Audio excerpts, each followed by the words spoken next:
네, 여러분들의 성공적인 투자를 돕는 차업남입니다. 오늘은 차트 분석 강의 4강 이동평균선에 대해 알아보겠습니다. 그 전에 기본적으로 이동평균선을 토스증권에다가 추가하며 시작할게요. 먼저 이동평균선을 토스증권에서 긋고 가겠습니다. 토스증권의 장점은 제가 쓰는 트레이딩 뷰나 다른 곳은 거의 다 유료 버전을 해야지 여러 개의 지표를 볼 수 있어요. 하지만 토스는 모든 거를 다 무료로 볼 수 있습니다. 그래서 이 보조지표에 가면은 다음에 제가 이거 전체를 다 설명 한번 해드리겠습니다. 다는 못하겠지만 지금 보면 거래량만 체크되어 있는데요. 이게 이동평균선이 지금 그냥 기본적으로 옵션으로 체크되신 분도 있을 거예요. 일단 아무것도 선이 없다면 또 체크가 안 되어 있다면 체크를 한번 하면서 시작해 보겠습니다. 이동평균선을 일단 체크를 하고요.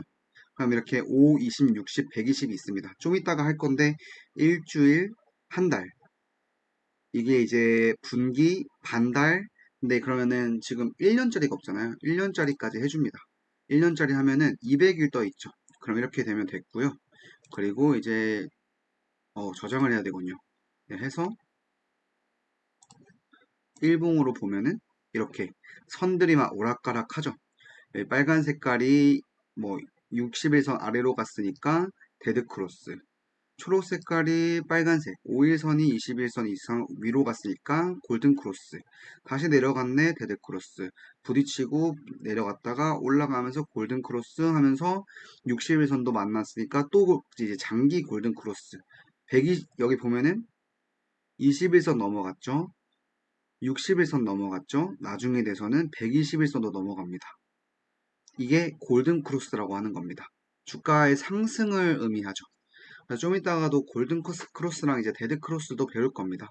그래서 제가 말씀드렸던 것처럼 이 이동평균선의 선은 5개, 5일, 일주일, 20일, 한 달, 60일, 분기, 120일, 반년, 200일, 1년입니다. 왜 1년이 365일이 아니고 200일이냐라고 하시는 분들을 위해서는 좀 이따가 설명을 드리겠습니다. 줄여서 MA라고 하는데요. 쉽게 말하면 특정 기간 동안의 종가 평균을 선으로 연결한 거예요. 이게 왜 중요하냐면 단기적인 출렁임을 줄이고 주가의 방향성을 훨씬 더 명확하게 보여주거든요. 예를 들어 차트만 보면 정신이 없잖아요. 그런데 MA를 딱 얹어주면 큰 흐름이 보입니다. 여기서 중요한 게 기간이에요. 이동평균선은 보통 거래일 기준으로 보거든요. 5일은 일주일, 20일은 1개월, 60일은 한 분기, 1분기, 120은 반년, 200일은 1년.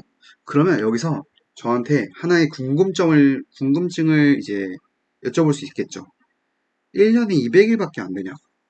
아닙니다. 1년은 보통 244일로 봐요. 근데 저희는 옛날부터 이제 전에 내려오는 거에서 봤을 때 미국 주식에서 보통 1년을 200일로 봅니다. 244일로 봐도 상관없어요. 근데 대부분 그냥 약간 스테레오타입하게 고정관념처럼 200일을 1년으로 봅니다. 그래서 보통 이렇게 구분합니다. 단기선은 5일, 10일, 중기선은 20일, 60일, 장기선은 120일, 200일로요. 단기는 단타, 중기는 스윙, 추세 확인, 장기는 기업의 체력과 장기적인 흐름을 볼 수 있습니다. 그래서 각자 맞는 이동 평균선을 참고하면 되는 거죠. 그래서 저는 예를 들어서 테슬라나 엔비디아, 마이크로소프트, 구글, 애플 같은 빅테크, 초대형 기업들은 볼 때 장기적인 장기선 위주로 봅니다. 그래서 볼 때 50일, 20일을 빼놓고 볼 때도 많아요. 선이 많으면 헷갈리거든요. 반대로 기술주처럼 스몰캡이라고 하죠. 작은 기업들은 5일, 20일, 60일, 120일이 더 잘 맞을 때가 있어요. 왜냐하면 급등주 이제 모양처럼 그러니까 상장한 날이 가장 고점이고 지금 거의 바닥인 애들은 장기선이 잘 안 맞습니다. 자, 여기서 많이 들어보셨을 거예요. 골드크로스와 데드크로스. 골드크로스는 단기선이 장기선을 위로 뚫고 올라가는 것, 상승 신호예요.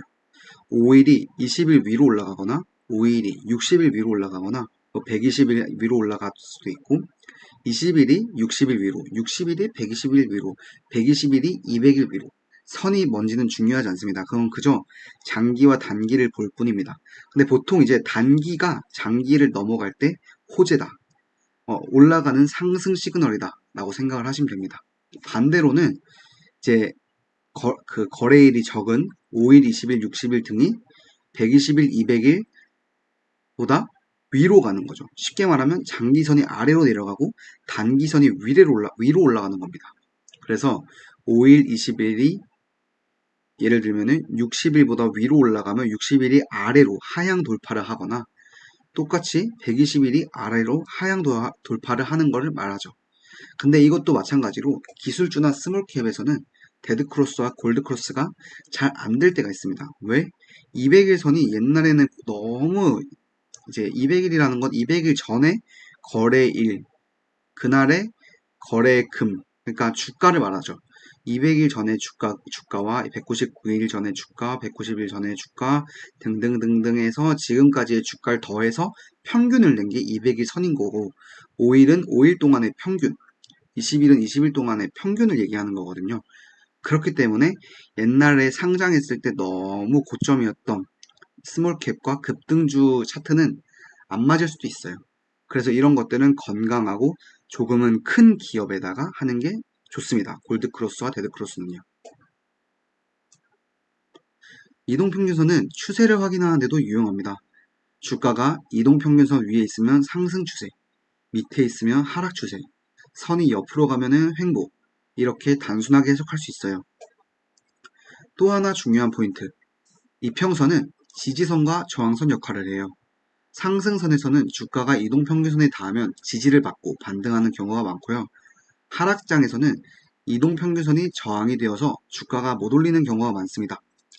커뮤니티를 보면은 좀 이제 주식을 하시는 분들이 그런 말을 해요. 5일선 위에 올라갔다. 20일 위에 올라갔다. 또는 60일선 위에 올라갔으니까 매수. 60일선 위로 올라갔으니까 돌파, 상승 돌파를 할 수 있으니까 매수. 120일선, 200일선 아래로 떨어졌네? 매도. 이런 식으로 매수와 매도, 손절과 익절을 할 수 있는 하나의 지표가 될 수도 있는 거죠. 실전에서는 이렇게 씁니다.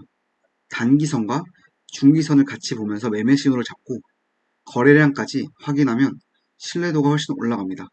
그리고 장기선은 시장 체력을 보는데 써요. 즉, 내가 들고 있는 종목이 건강한 흐름인지 아닌지를 확인하는 거죠. 그래서 장기선 이탈 여부는 시장 체력을 체크하는 용도로도 씁니다. 하지만 단점도 있어요. 이평선은 후행 지표입니다. 즉, 신호가 다음날 나오거나 늦게 나와요. 그리고 단기 구간에서는 크로스가 너무 자주 일어나서 가짜 신호가 많습니다. 아까 말씀드렸던 5일, 20일 등은 잘 안 맞을 때가 있다고. 그래서 단기는 장기 위로 올라갈 때 골든 크로스라고 말씀을 드렸죠. 따라서 무조건 맹신하기보다는 다른 지표와 함께 보시는 게 좋아요. 오늘 배운 내용을 정리해 드릴게요. 이동평균선은 주가 평균 흐름을 보여준다. 단기, 중기, 장기선으로 나눠 추세를 확인한다. 골든크로스, 데드크로스, 지지, 저항 기능을 활용할 수 있다. 요 세 가지만 기억해도 충분합니다. 그러면 저한테 이런 질문을 하시는 분이 있을 거예요. 이미 MA선을 아시는 분들 중에서 왜 하나를 빼먹은 것 같지? 라고 생각할 수 있습니다. 제가 지금 하나를 빼먹은 건 뭐냐면 이평선의 정배열과 역배열이에요. 5일 위에, 20일 위에, 60일 위에, 120일 위에 이렇게 200일이 있다. 이게 정배열이고 막 꺾이고 얽히고 설킨 거를 역배열이라고 하는데 이 정배열과 역배열은 저희가 지금 배우게 되면 이평선을 배운 것들이 다 날아갑니다. 휘발돼요. 너무 어렵기 때문에 그거는 저희가 지금 차트 강의 기본편이죠. 심화편으로 넘어갔을 때 실전 매매와 같이 많이 볼 겁니다. 그러니 그때 되어서 같이 보시는 걸 추천합니다. 지금은 초보자들이 토스증권에서 라이니어를 캔들로 바꾸고 RSI 설정과 볼린저 밴드 설정, 이동평균선 설정을 하는 게 지금 가장 중요할 때예요. 그래서 지금 오늘 했던 것들을 마무리하고 다음 강의에서는 모멘텀 지표와 아까 말씀드렸던 MACD랑 RSI를 다뤄볼 거예요. 이게 또 매매할 때 재미있는 지표니까 꼭 들어보셔야 합니다. 그럼 오늘 강의는 여기까지. 차음남이었습니다. 도움이 되셨다면 구독과 좋아요, 댓글, 알림 설정 부탁드립니다. 감사합니다.